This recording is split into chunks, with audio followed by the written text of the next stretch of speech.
আসসালামু আলাইকুম সম্মানিত শিক্ষার্থীবৃন্দ, গেম অফ স্টাডির তরফ থেকে আমি আবির স্যার সকলকেই স্বাগতম জানাচ্ছি। মূলত আপনারা সকলেই জানেন আমি হচ্ছে ত্রিকোণমিতির যে চ্যাপ্টার অর্থাৎ অধ্যায় 9.1-এর যে অনুশীলনের যে ম্যাথগুলো আছে সেগুলো কিন্তু সলভ করাচ্ছি। তো যারা যারা হচ্ছে আমার আগের ক্লাসগুলো মিস করেছেন, অর্থাৎ আগের ক্লাস বলতে এই 6 থেকে কিন্তু আমি স্টার্ট করেছিলাম, অর্থাৎ যেই 6-এর যে ম্যাথগুলো আছে অর্থাৎ 6-এর ক খ গ এই তিনটা ম্যাথ যারা মিস করেছেন তারা অবশ্যই হচ্ছে প্লেলিস্ট থেকে দেখে নেবেন।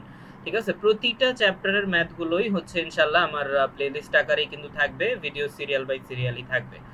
ওকে, আচ্ছা, তো আমরা স্টার্ট করতেছি। তো আজকে হচ্ছে আমরা শুরু করব 7-এর ক নাম্বারের যে ম্যাথটা আছে সেটা দিয়ে। ওকে, তো 7 নাম্বারটা আসলে অনেক গুরুত্বপূর্ণ। 7-এর যে ম্যাথগুলো আছে, তো অনুশীলনীর ম্যাথগুলো অবশ্যই আপনারা ভালোভাবে বাসায় প্র্যাকটিস করবেন, কারণ অনুশীলনীর ম্যাথগুলো ভালোভাবে প্র্যাকটিস না করলে আপনারা কিন্তু সৃজনশীলগুলো বুঝবেন না। ঠিক আছে, ওকে।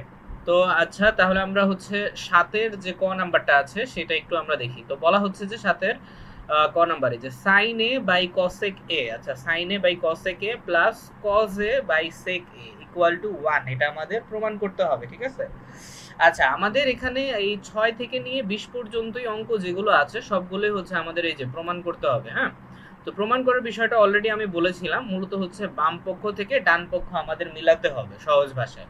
তো ডান পক্ষ অলরেডি করে দেওয়াই কিন্তু আছে, তো আমাদের জাস্ট বাম পক্ষটা মিলাইলেই হয়ে যাবে, অর্থাৎ এইটার ভ্যালু আমাদের 1 আসতে হবে। ঠিক আছে, আচ্ছা তো কিভাবে আমরা গুছিয়ে সুন্দরভাবে করতে পারি, চলুন এটার 7-এর ক এর সমাধানটা আমরা একটু দেখতেছি।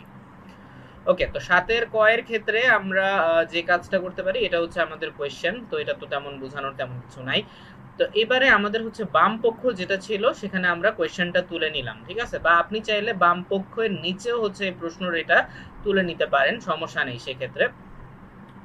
এবারে আমরা হচ্ছে যে ভাগের যে সূত্রগুলো আমরা করেছিলাম, যেটা হচ্ছে আমি একদম প্রথম ক্লাসে, এই অধ্যায়ের একদম প্রথম ক্লাসে কিন্তু হচ্ছে সূত্র নিয়েও হচ্ছে কিন্তু আলোচনা করেছিলাম। তো যাদের সবসময় বলি যে সূত্র নিয়ে যাদের প্রবলেম আছে তারা অবশ্যই সূত্রগুলো আগে ক্লিয়ার করবেন।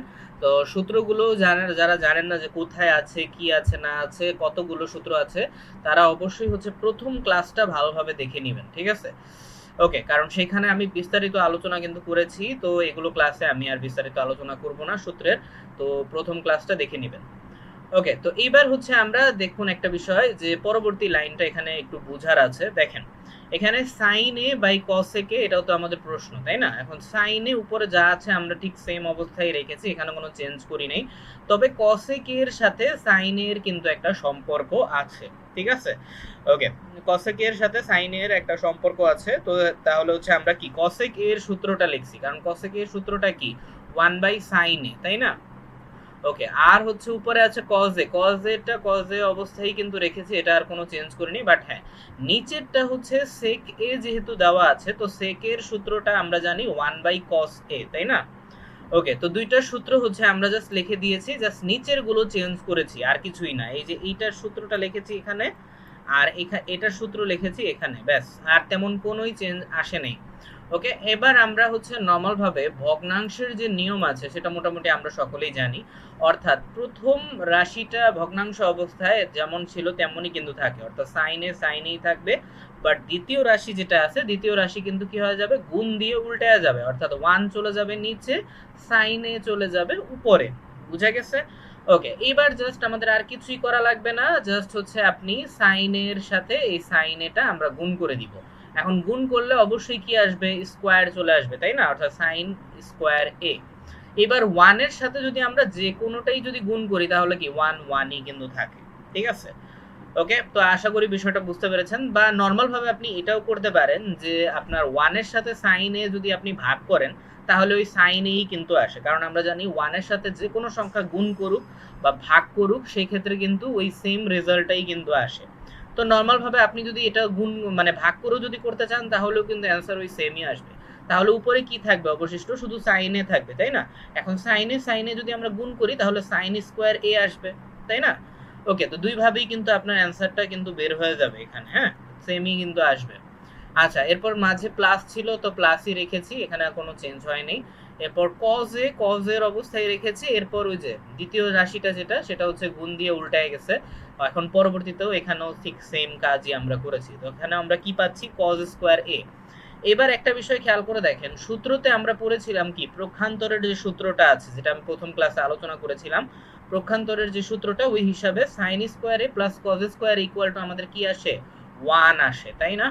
ওকে, সাইন স্কোয়ার এ কজ স্কোয়ার এ 1। তো এটাই হচ্ছে আমাদের ডান পক্ষ, যেটা আমাদের কি প্রমাণ করতে বলেছিল, ঠিক আছে? তো চাইলে অঙ্কটা হচ্ছে আপনারা উঠায় নিতে পারেন, খুবই সহজ আছে এই ম্যাথগুলো। আপনারা সূত্র যদি ভালো করে পারেন তাহলে আর এই ম্যাথগুলো কোনো সমস্যাই আপনাদের হবে না, ঠিক আছে? তারপরে অঙ্কগুলো প্র্যাকটিস করার হচ্ছে অবশ্যই আপনারা ভালোভাবে প্র্যাকটিস করার হচ্ছে সময় যাতে আপনাদের হয়ে থাকে, তো এমন একটা সময় বের করবেন, কারণ অঙ্কগুলো এক একটা চেষ্টা করবেন এক একটা 2-3 বার করতে, তাহলে আর আশা করি সমস্যা হবে না, ঠিক আছে? কারণ আপনি যেই লেভেলেরই থাকেন না কেন, পরিমিতি থেকে ত্রিকোণমিতি তুলনামূলক সহজ। আপনি ম্যাক্সিমামে আপনার বড় ভাইয়া বা বড় আপুর কাছে যাকেই জিজ্ঞেস করেন না কেন, সেও আপনাকে এটাই বলবে যে আপনি পরিমিতির থেকে ত্রিকোণমিতিতে সময় একটু বেশি দেন, কারণ সূত্রটাও কম, পাশাপাশি অনেক ইজি আছে, ঠিক আছে? সমস্যা নেই, পরিমিতিও আমি শেখাবো, চিন্তার কারণ নাই। তো আপনি কম্প্যারিজন পরে করতেই পারবেন, হ্যাঁ, এতটাও কঠিন না, ইনশাল্লাহ আপনি চেষ্টা করলে সবই পারবেন। ওকে, তো ওকে, সো নিয়মিত হচ্ছে আপনারা প্র্যাকটিস করবেন ম্যাথগুলো। তারপরে হচ্ছে আমি চেষ্টা করি প্রতিটা ক্লাসে আপনাদের ম্যাথগুলো ভালোভাবে বুঝায় দেওয়ার। তারপরে যদি কোনো ম্যাথে সমস্যা যদি হয়ে থাকে তাহলে অবশ্যই অবশ্যই আমাকে কমেন্ট করতে ভুলবেন না।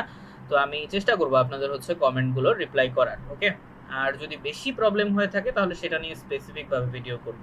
ওকে, আচ্ছা, তাহলে আমি আবির স্যার তাহলে এখান থেকেই বিদায় নিচ্ছি, ইনশাল্লাহ পরবর্তী ক্লাসে হচ্ছে আমরা খ নাম্বারের যে ম্যাথটা আছে এটা তো আমরা করলামই, তো খ নাম্বারের যে ম্যাথটা, এটার মধ্যে যদি কারো সমস্যা হয়ে থাকে তো এই ক্লাসটা মিস দিবেন না, তো মনোযোগ সহকারে ক্লাস করলে আশা করি আর সমস্যা হবে না। ওকে, সো আমি আবির স্যার এখান থেকে বিদায় নিচ্ছি, পরবর্তী ক্লাসের জন্য আমন্ত্রণ রইল। ধন্যবাদ সবাইকে।